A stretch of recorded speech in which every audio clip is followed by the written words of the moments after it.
So, ito po ang aking mga tanim dito sa probinsya. Ayan, kamote. Buhay na siya.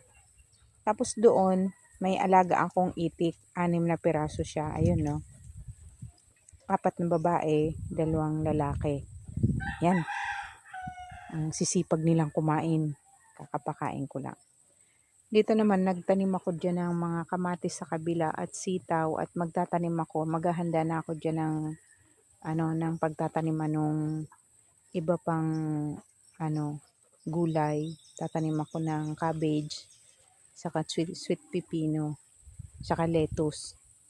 So, nilagyan ko ng bakod para hindi pasukan ng mga aso. Marami kasing aso dito, manok at pusa. Dito sa kabila, ito yung tanim ko. May kalabasa, maliliit pa siya.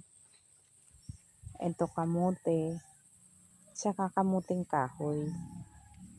Yan. Sa gilid, meron siyang sitaw at saka gabi.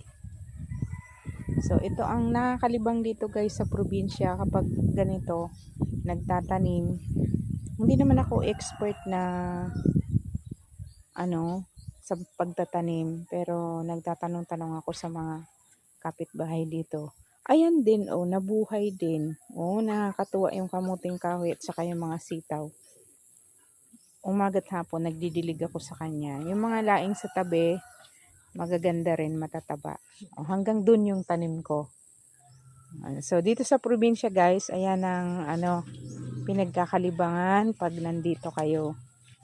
So, masaya, simple ang buhay at nakakatuwa yung ating mga tanim. Meron din ako mga halaman. Yung mga orchids ko, maraming bulaklak pati bougainvillea. Sila naman ang aking mga kapitbahay. So, salamat sa panonood guys. Sana mag-subscribe kayo sa aking channel. Maraming salamat.